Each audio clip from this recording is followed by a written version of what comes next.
work. Yes, they are part of us urban women, and let's learn from them. And you never know what we could pick up and how we could continue to enhance ourselves. And inshallah, the aim is all to learn and to become better, because as the saying goes, you don't need to reinvent the wheel, right? So we are going to be chatting with Sister Sakina Dolamo, who is an author, businesswoman, authority coach, life coach for personal transformation and relationship building.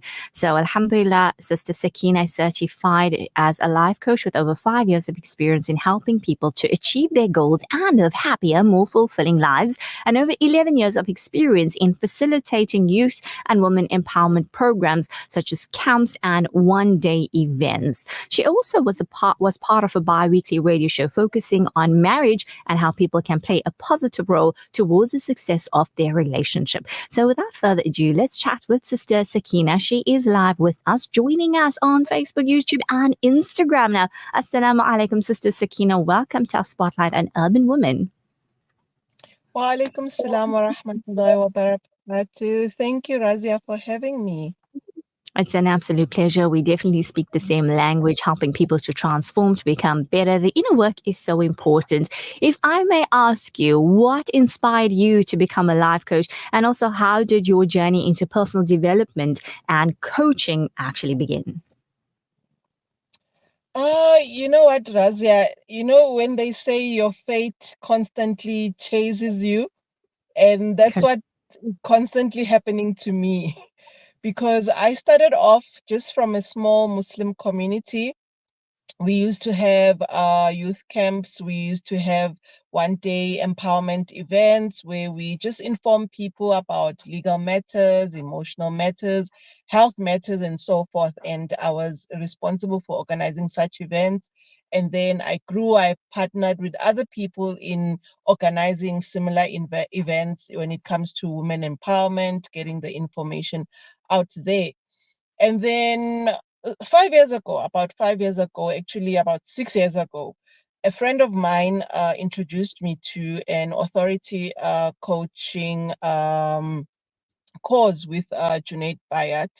And she said, you know what, I've discovered something. I think it's in line with what you do. And I think it could really help you to enhance what you do. I said, okay, you know, I'm that person. You know, if you say, let's go, I go. If it's educational, I'm in. I attended the course. I fully enjoyed it. I was enlightened on so many levels, and I thought this information is powerful, and I'm going to run with it and share with so many people. And I have been coaching ever since, you know, because it's what actually I've been doing. I've been helping community and so forth. So when this course came along, it just enhanced what I was already doing. Absolutely. And putting it down basically on paper to say, we all want that kind of certification. But yes, intrinsically and intuitively, Allah Azza wa Jalla does guide you to do what you are meant to do. Alhamdulillah.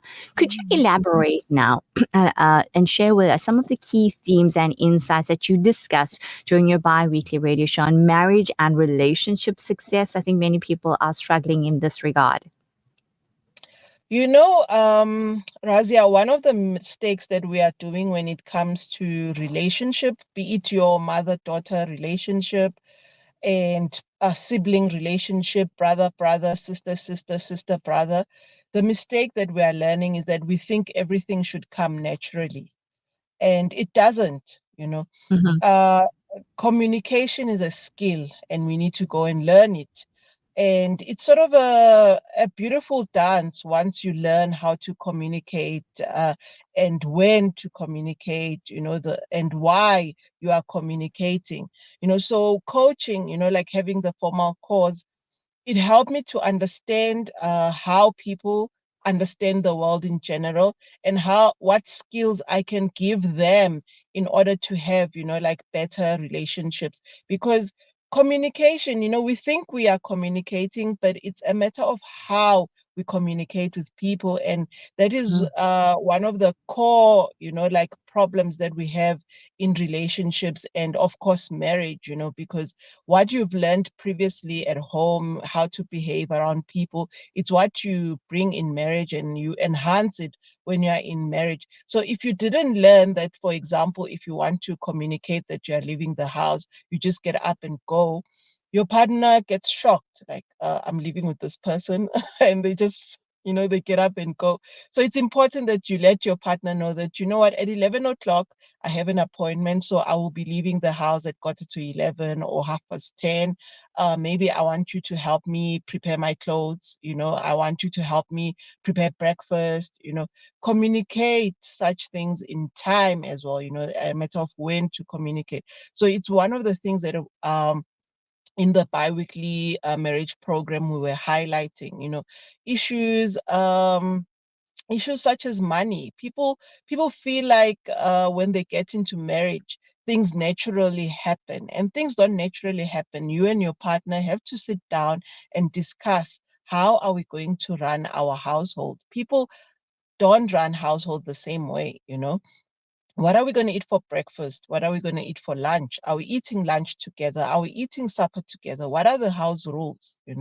So people expect people to act in a certain way, while they didn't sit down and discuss. These are our household rules. We are going to pray Maghrib together. We're going to pray Fajr together. This is how we're going to handle money. Are we savers? Are we spenders? Do we plan to have our own household, or do we plan to live in a flat? You need to discuss all of those things before even getting married. So those are the things that we're just highlighting, and these non-communicated things, how they lead, to bigger problems inside the marriage, and just in relationships in general. Absolutely. I think communication is so important. But again, depending on your environment, how you were taught to communicate, that's what you know as normal. And you're going to take that and you just continue with that cycle until you learn differently. Like, okay, it's done differently in another family. And something that also pointed out is expectation. We tend to expect the other person to know. You should know how I'm feeling. You should know what I'm thinking. You should know I'm going to leave at 11 o'clock. Don't you know that? And then that becomes a problem because our nafs comes in. The defensive side comes in because as human beings, we don't want to be wrong. We don't want somebody to tell us anything. My communication is so important, and letting go of that expectation. It's simple things that you pointed out, but it's those simple things that actually lead to such bigger problems. So, Sakina, if I may ask, what are some practical tips or strategies that you actually recommended for improving relationships between parents and children based on your experiences with monthly workshops? I think number one, listen, don't listen to respond. They always say that on social media, and it's true. Don't Mm-hmm. listen to respond. Listen to understand. Listen to empathize. Listen to get a general idea of where this person is coming from. And then also respond in a way that you also want someone to respond to you. Don't shout to the person. Don't be condescending. Don't have some dark humor, when you're responding to someone. I thought, even I myself, before I did the coaching course, I thought certain communication things are obvious, but later I learned that, what, there's a lot to learn when it comes to communication, and we aren't learning that. At least sometimes at school they try, we have a communication course, but when you're in school, it's matter of you study and you forget. You are not practical about it, and that's what coaching is about. It's about being practical. We do exercises where the parent and the child, you have to keep quiet as a parent and let the child speak, let them express themselves. And another thing when it comes to communication is that we lack a lot of vocabulary. We don't know how to express our emotions. We don't know what is the difference between anger and frustration. We don't know what is the difference between sadness and depression. Sometimes you are not depressed, you're just sad for that moment. So someone Yeah. will think, "No, I'm depressed." So Mm-hmm. we need to expand our vocabulary as parents so that we are able to teach our kids, what exactly is frustration, what is happiness, what is contentment. The emotions are not the same. So we need to learn that ourselves as parents, because we're not taught, and then teach it to our kids so that when they communicate, they can easily say, "You know what, mommy, I'm frustrated. I'm not angry. I'm just frustrated that I lost my favorite toy." and then you can console them, "Oh, okay, don't worry, it's natural for things to get lost," and so forth. The way we even respond to kids, are we shouting at them when they do something wrong, or are we able to regulate our own emotions? Because that's another thing that we didn't learn as adults, is to regulate our own emotions so that we can teach kids to regulate their emotions. So immediately when you get angry, what do you do? Do you shout at the kids? Do you walk away and say, "I'll talk to you later"? It's all of that. And it's a journey. We don't easily master it, but it's a journey that you take in order to improve yourself as a human being.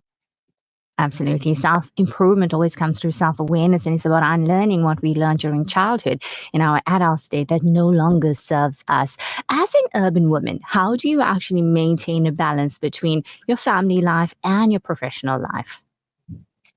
Razia, I'm sorry to disappoint you. There's no balance. Truth be told. Truth be told, there's no balance. But what I can tell you is that you have to find balance within yourself. You have to find balance within yourself, because sometimes you can be working on a project that needs 12 hours of your attention. So that's where now you have to be self-conscious that, okay, I have to communicate, once again, communicate to my husband, to my kids, that, what, from the 10th of September, I will not be coming home at 4. I'll be coming home at 6, because I need to give this project more attention. And then after the project has passed, you can go back to the way things were before. And again, it's all about communication. The project has finished, so I'll be more available at 3 or so. Because sometimes, I like to pick my kids up on Tuesday and Thursdays. But sometimes Hmm. if I'm working on a project and I'm studying or something, I can't pick them up on Tuesdays and Thursdays. So I let them know that, what, for the coming 3 weeks, I won't be able to pick you up on Tuesdays. On Thursdays, you use your usual transport that you use, and it's okay. We understand. Yes, they'll be feeling a little sad because it's our time, it's our girl time when I pick them up and we go shopping for their funny things and so forth. So it means for those days we won't be together. So it all comes back to communication and how we communicate. But as for balance in life, there can never be a full balance. But as like as Muslims, our day sort of has been scheduled. You have, once you're concentrating on something, the app will go, the adhan comes on. Oh, it's already dhuhr time, so it means I have to take a break. Indeed. The app again, it's Asr time. It means I have to take a break.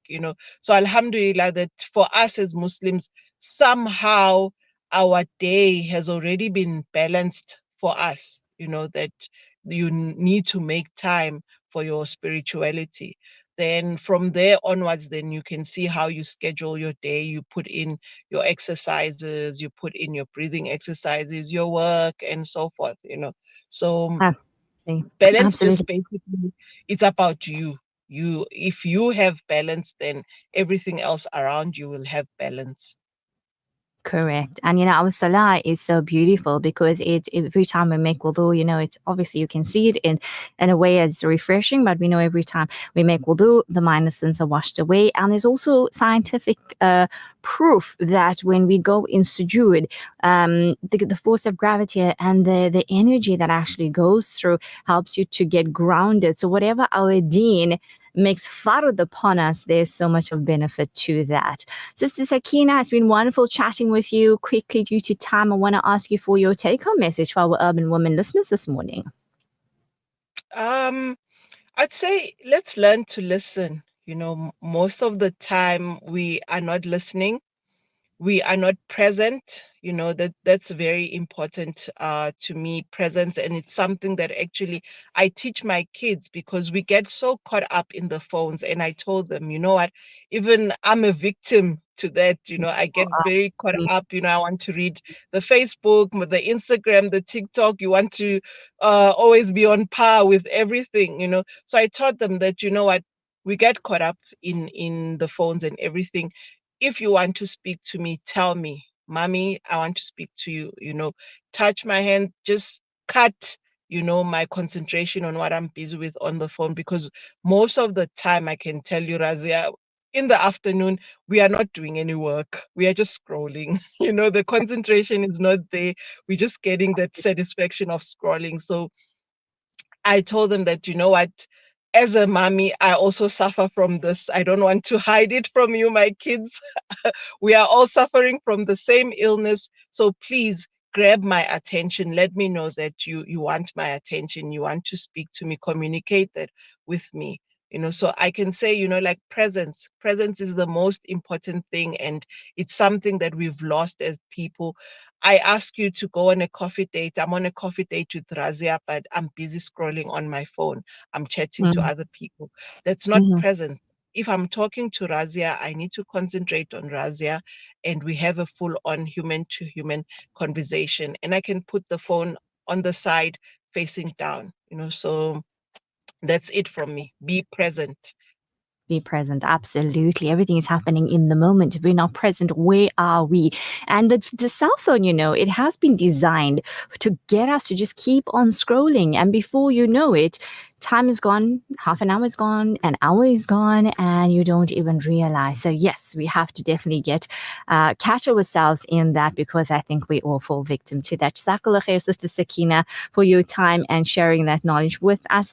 And until we connect again, we do wish you a lovely day further. Assalamu alaikum wa rahmatullahi wa barakatuh. Wa alaikum salam wa rahmatullahi wa barakatuh, and thank you for having me. Only a pleasure.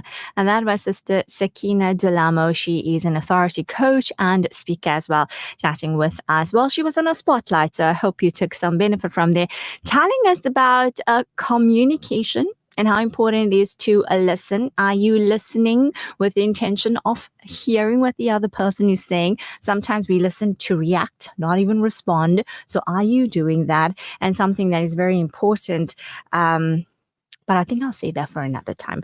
But let's go for a break. It is your Urban Woman Show with me, Razia Rangrage. It's a wonderful Tuesday. We did ask you a riddle. If you've missed it, here it is. What do you fill with empty hands? Urban Woman, sponsored by Vada Gold Gem Jewelers, where timeless